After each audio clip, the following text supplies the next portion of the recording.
اعوذ باللہ من الشیطان الرجیم، بسم اللہ الرحمن الرحیم۔ آپ دیکھ رہے ہیں ہمارا یوٹیوب چینل HA ظہوری آفیشل۔ آج ہم آپ کے لیے سورۃ الفاتحہ کی صوفیانہ تفسیر کے اسرار و رموز کی آیا نمبر 6 کے اوپر انشاءاللہ خدمات جو ہیں ہم اپنی سر انجام دیں گے۔ تو مالک کائنات نے قرآن مقدس میں 6 سورہ میں آیا میں جو ہے ارشاد فرمایا ہے اہدنا الصراط المستقیم۔ اس کے اندر جو صوفیانہ اسرار و رموز ہے وہ انشاءاللہ ہم آپ کو بیان کریں گے۔ تو سب سے پہلے اس کا ترجمہ جو ہے ہمارے بزرگ فرماتے ہیں کہ ہدایت کے راستے پہ چلنے کی استقامت مانگنی چاہیے مالک کائنات سے۔ تو پہلے اہدی ہدایت سے ہے، تو ہدایت کی کتنی قسم کی ہوتی ہے؟ صوفیہ نے اس کے اوپر بحث کی ہے۔ فرماتے ہیں کہ ہدایت کی کئی قسمیں ہوتی ہیں۔ نمبر 1 ہدایت الہامی ہے، جو بغیر بتائے کسی کو آ جائے۔ اس کی چھوٹی سی مثال جیسے ایک بچہ جو ہے جب اس کو بھوک لگتی ہے تو وہ اپنی ماں کو پکارتا ہے، اس کو پتہ ہے، اس کو یہ ہدایت الہامی طور پہ ہے کہ اس کو پتہ ہے کہ میری غذا جو ہے میری ماں کے سینے میں ہے، وہ اپنی طرف رو کے مائل کرتا ہے، یا جیسے بھی کوئی وہ جتن کرتا ہے وہ اپنی ماں کو اپنی طرف مائل کرتا ہے۔ تو یہ ہدایت الہامی ہے۔ دوسری جو ہے وہ ہدایت احساسی ہے۔ تو یہ جب انسان کو آتی ہے تو حواس جب انسان کے درست ہوتے ہیں نا اس وقت آتی ہے۔ اس سے انسان جب حواس سے درست ہو جاتے ہیں نا، پھر انسان کو پتہ چلتا ہے کہ اچھے اور برے میں تمیز کیا ہے، وہ اپنی راہیں متعین کرتا ہے۔ اگر اچھا انسان ہے تو اچھی راہ متعین کرتا ہے، اگر برا ہے تو بری راہ متعین کر لیتا ہے۔ تو تیسری جو ہے ہدایت عقلی ہے۔ تو ہدایت عقلی جو ہے جو عقل سے حاصل ہوتی ہے، اس کو ہدایت نظری بھی کہتے ہیں۔ یہ دلائل سے حاصل ہوتی ہے، کسی چیز کو حاصل کرنے کے لیے دلائل دینا پڑتے ہیں، یا دلائل کی ضرورت ہوتی ہے۔ کسی انسان کو یہ ہدایت دینی ہو یا تو اس سے دلائل مانگے جاتے ہیں یا اس کو دلائل دیے جاتے ہیں۔ چوتھی جو ہے ہدایت الہیہ ہے، جو مالک کائنات کی طرف سے ہوتی ہے، یہ جو پیغمبروں کی مدد اور حق تعالیٰ کے خاص کرم سے حاصل ہوتی ہے۔ جس کو اللہ تعالیٰ چاہتا ہے اس کو یہ عطا فرماتا ہے، یعنی اس کو عقل اور دلائل سے حاصل نہیں کیا جا سکتا۔ ہاں جس کو مالک عطا فرما دے، یعنی کہ جیسے دین اسلام، شریعت مصطفیٰ کے احکام جو ہے اس کو ہدایت الہیہ فرماتے ہیں، جیسے کہ جس کو اللہ تعالیٰ چاہے ہدایت دے، جس کو چاہے نہ دے۔ تو صوفیہ کرام فرماتے ہیں یہاں وہ ہدایت کا حکم ہے جو عقل اور دلائل سے ماورا ہو۔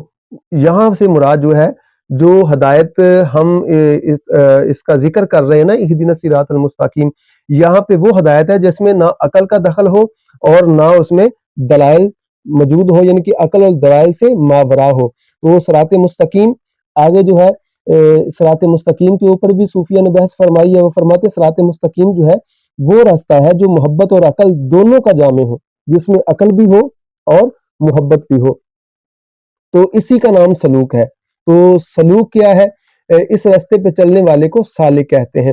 تو اس کی مختصر سی تفسیر جو ہے وہ صوفیہ نے جو فرمائی ہے صراط مستقیم کی، وہ یہ ہے کہ یہاں جو ہے عقل اور محبت دونوں کا ذکر آیا ہے، کیونکہ محض عقل جو ہوتی ہے جو عشق الہی سے خالی ہو وہ بے دینی ہے، اس میں دین نہیں ہے۔ اور صرف اگر عشق ہو، عشق جس میں عقل نہ ہو، وہ عشق جس میں عقل نہ ہو، اس کو جذب کہتے ہیں۔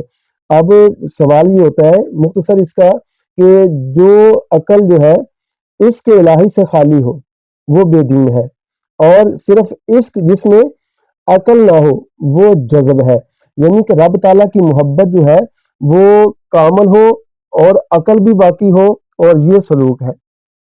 اب یہاں پہ دو مثالیں پیش کرتے ہیں۔ پہلے دوبارہ ایک مرتبہ سماعت فرما لیں کہ عشق وہ عشق جو عقل سے خالی ہو، جس میں عقل نہ ہو، وہ جذب ہے، اور وہ عقل جس میں محبت بھی ہو اور عقل بھی ہو وہ کیا ہوتی ہے؟ وہ سلوک ہے۔ تو یہاں پہ مطلوب بھی یہی ہے کہ جس میں عقل بھی ہو اور محبت بھی ہو، دونوں چیزیں ہو، کیونکہ سالک جو ہوتا ہے وہ مجذوب سے جو ہے وہ اعلیٰ ہوتا ہے، افضل ہوتا ہے۔ اس کی مثال میں پیش کرتا چلو، موسیٰ کلیم اللہ علیہ الصلوۃ والسلام جو ہے وہ تجلی صفات دیکھ کر، مالک کی تجلی دیکھ کر بے ہوش ہو گئے تھے۔ تو یہ ان کی جذبی کیفیت تھی، عقل سے خالی تھا تو یہ جذبی کیفیت تھی۔ اب جو ہے سرکار دو عالم صلی اللہ علیہ وسلم کی مثال دیتے ہیں۔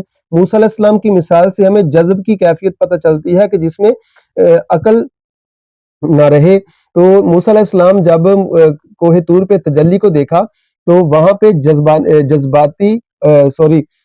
جذبی کیفیت آئی.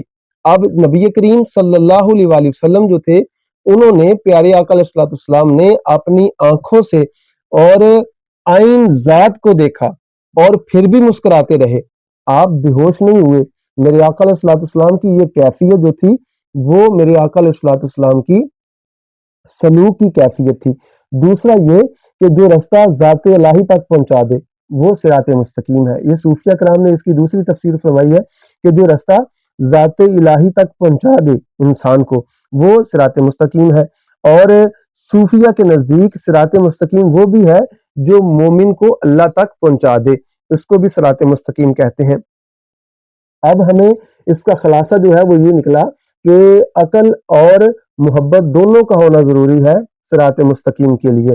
اور یہاں پہ چند مسئلے جو ہے ہمیں معلوم ہوتے ہیں، وہ یہ ہے کہ انسان مرتے وقت تک جو ہے وہ رستے میں ہے، بعد از وصال جو ہے وہ انسان منزل پہ پہنچے گا. دوسرا یہ کہ انسان کو صراط مستقیم پر چلنے کی توفیق مل جائے، یہ مالک کی طرف سے رعایت ہے ہمیں. تیسرا یہ کہ اللہ کے بغیر وسیلہ جو ہے بغیر وسیلہ کے اللہ تک نہیں پہنچا جا سکتا، ورنہ پھر رستے کی کیا ضرورت تھی؟ اللہ تو ہمارے قریب ہے نا، ہم اللہ سے دور ہیں. نحن اقرب الیہ من حبل الورید، رب تو قریب ہے. اگر بغیر وسیلے کے رب مل جاتا تو پھر رستے کا متعین نہیں ہونا تھا، رستے کا ذکر نہیں ہونا تھا. رب ہم سے قریب ہے، ہم رب سے دور ہیں. مگر ہم جب رب سے دور ہیں تو وہ ہمارے قریب ہے، تو ہم راہ طے کرنے کے جو ہے وہ محتاج ہیں. تو تفسیر کبیر میں اس میں ایک بڑی پیاری حقائق جو ہے وہ نقل کی گئی ہے حضرت ابراہیم بن ادم رحمت اللہ تعالی علیہ کے حوالہ سے کہ آپ ایک مرتبہ باپیادہ یعنی کہ آپ پیدل حج کرنے کے لیے جا رہے تھے، تو ایک ناکا سوار بدوی جو تھا اونٹنی پہ سوار تھا، تو اس نے آپ کو دیکھا اور پوچھا کہ اے ابراہیم بن ادم بیت اللہ شریف آپ جا رہے ہیں؟ آپ نے فرمایا جی میں جا رہا ہوں. کہا جی آپ بڑے دیوانے معلوم ہوتے ہیں کہ اتنا لمبا سفر ہے، آپ کے پاس سواری ہے، نہ کوئی توشہ ہے، نہ کوئی کھانے پینے کا سامان ہے، لگتا ہے اس رستے پہ آپ جو ہے آپ کو موت لے کے آئی ہے. تو آپ مسکرا پڑے. آپ نے فرمایا تیرے پاس ایک سواری ہے؟ اس نے کہا جی میرے پاس ایک سواری ہے. تو آپ نے فرمایا تیرے پاس تو صرف ایک سواری ہے، میرے پاس بہت سی سواریاں ہیں. اب یہاں پہ کتنا دلچسپ جو ہے وہ جواب ہے. تو آپ نے جب اس کو یہ کہا نا میرے پاس بہت سواریاں، وہ کہنے لگا حضور نظر تو نہیں آ رہی. تو لیکن آپ نے فرمایا وہ تجھ کو نظر نہیں آئیں گی. وہ کون سی سواریاں؟ فرماتے ہیں کہ جب مجھ پر کوئی بلا آتی ہے نا تو صبر کے گھوڑے پر میں سواری کرتا ہوں، اور جب کوئی نعمت پاتا ہوں رب کی تو شکر کی سواری پر سوار ہو جاتا ہوں. جب کوئی رب کی قضا آتی ہے تو رضا پر سوار ہو جاتا ہوں، یعنی کہ راضی پر رضا ہوتا ہوں، رب کی رضا پہ راضی ہوتا ہوں. اور جب نفس کی طرف بلاتا ہوں تو اپنی عمر پر بے اعتمادی کے گھوڑے پر سوار ہو جاتا ہوں. بدوی بولا بے شک آپ سوار ہیں اور میں پیادہ ہوں، پیدل میں ہوں. دراصل جو ہے سواری تو میرے پاس نظر آ رہی ہے، لیکن در حقیقت میرے پاس سواری نہیں ہے، سوار آپ ہیں. تو جس طرح دنیاوی سفروں میں مختلف سواریاں جو ہے وہ چاہیے ہوتی ہیں، کسی کو جہاز کے اوپر سفر کرنے کا موقع ملتا ہے، کسی کو ریل گاڑی کے اوپر سفر کرنے کا موقع ملتا ہے، کسی کو کار وغیرہ کے اوپر یا موٹر بائک کے اوپر سفر کرنے کا جو ہے وہ موقع ملتا ہے. کوئی ہوائی جہاز کے اوپر سفر کرتا ہے، کوئی بحری جہاز کے اوپر جو ہے وہ سفر کرتا ہے. تو اسی طرح سفر کی جو ہے وہ بہت سی دشواریاں درکار ہوتی ہیں، اور سواریوں کی لگام کسی اور کے قبضے میں ہوتی ہے. جب آپ سواری پہ سوار ہو رہے ہوتے ہیں تو وہ سواری آپ نہیں چلا رہے ہوتے، بعض اوقات ہوتا ہے کوئی دوسرا سواری چلا رہا ہوتا ہے. تو یہی بات صوفیہ فرماتے ہیں کہ صوفیہ کے نزدیک دین کی جو استقامت ہے نا وہ سیدھا راستہ ہے. جیسے کہ ایک عربی مقولہ بھی ہے الاستقامت فوق الکرامت، استقامت جو ہے وہ کرامت سے اوپر ہوتی ہے. وہ فرماتے ہیں کہ ایک استقامت جو ہے وہ 1000 کرامتوں سے بہتر ہے. استقامت کے معنی اب کیا ہے؟ استقامت جو ہے کہ اگر مولا کا اشارہ آ جائے، حق تعالیٰ کا اشارہ آ جائے کہ اپنے آپ کو دریا میں ڈال دو، تو اس کی تمیل میں جو ہے وہ ذرا برابر بھی تعامل نہیں کرنا چاہیے، جیسا کہ حضرت یونس علیہ الصلوۃ والسلام نے کر کے دکھایا. اور اگر حق تعالیٰ یہ حکم فرما دے کہ آگ سامنے آ جائے تو اس کی پرواہ نہیں کرنی، تو پھر حضرت ابراہیم خلیل اللہ علیہ الصلوۃ والسلام نے نار نمرود کی پرواہ نہ کرتے ہوئے اس میں کود گئے. اور کسی بڑے مرتبے تک پہنچ کر کسی کی شاگردی کرنے کا اگر حکم مل جائے اگر انسان کسی بڑے عہدے پہ فائز ہے لیکن اس کے باوجود بھی جو کم درجے والا آدمی ہے اس کی شاگردی کرنے کا انسان کو حکم مل جائے تو اس میں بھی تعامل نہ کرے، کوئی آر محسوس نہ کرے، جیسا کہ حضرت موسیٰ علیہ الصلوۃ والسلام نے کر دکھایا، حضرت خضر علیہ الصلوۃ والسلام کے پاس حاضری ہوئی لیکن آپ نے کوئی شرم محسوس نہ کی۔ آج کل ہمارے اندر ہو جاتا ہے نا کہ انسان تھوڑا سا پڑھ جائے تو تعلیم تو اس کے پاس آ گئی لیکن تجربہ نہیں آیا، تو انسان جب کسی ماہر کاریگر کے پاس جاتا ہے تو پھر کیا ہوتا ہے، انسان شرم محسوس کرتا ہے کہ میں پڑھا لکھا ہوں اور اس کے پاس کیسے جاؤں۔ تو یہ عقدہ یہاں سے حل ہو گیا کہ کسی سے پوچھ لینا، سوال کر لینا، یہ انسان کے تکبر کی علامت نہیں ہے بلکہ انسان کی بے شرمی کی علامت بھی نہیں ہے کہ انسان جو ہے وہ گھٹیا محسوس ہوتا ہے، نہیں، بلکہ اس میں حق تعالیٰ کی رضا شامل ہے۔ تو اسی طرح اگر حکم آ جائے آرے کے نیچے چلنے کا کہ آرے کے نیچے اپنا سر دے دو تو پھر کیا ہے، پھر بھی آر محسوس نہیں کرنی چاہیے، جیسا کہ اس صبر و شکر کے ساتھ برداشت کرنا حضرت زکریا علیہ الصلوۃ والسلام کا طریقہ ہے کہ آپ نے اس طرح کی مثالیں اور بھی مثالیں ہیں، لیکن جب اپنی جان اور مال اور اولاد ایک پردہ بن جائے تو اس کو پھاڑ دینا ہے۔